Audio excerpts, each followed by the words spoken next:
2 Corinthians 3. Are we once again bragging about ourselves? Do we need letters to you or from you to tell others about us?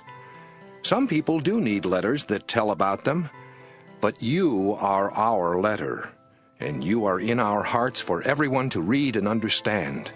You are like a letter written by Christ and delivered by us.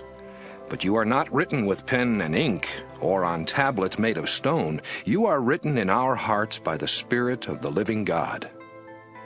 We are sure about all this. Christ makes us sure in the very presence of God. We don't have the right to claim that we have done anything on our own. God gives us what it takes to do all that we do. He makes us worthy to be the servants of His new agreement that comes from the Holy Spirit and not from a written law.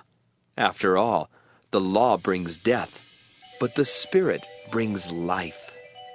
The law of Moses brought only the promise of death, even though it was carved on stones and given in a wonderful way.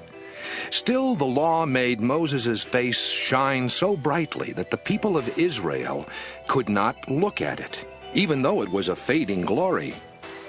So won't the agreement that the Spirit brings to us be even more wonderful?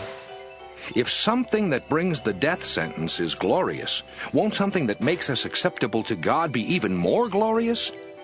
In fact, the new agreement is so wonderful that the law is no longer glorious at all.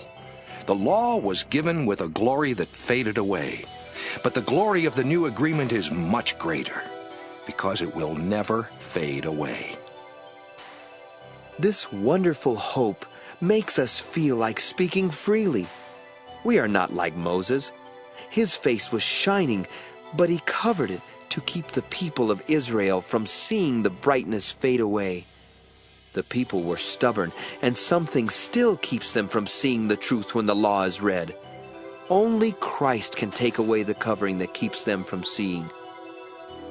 When the law of Moses is read, the people of Israel have their minds covered over with a covering that is removed only for those who turn to the Lord.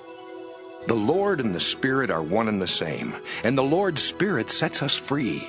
So our faces are not covered. They show the bright glory of the Lord as the Lord's Spirit makes us more and more like our glorious Lord.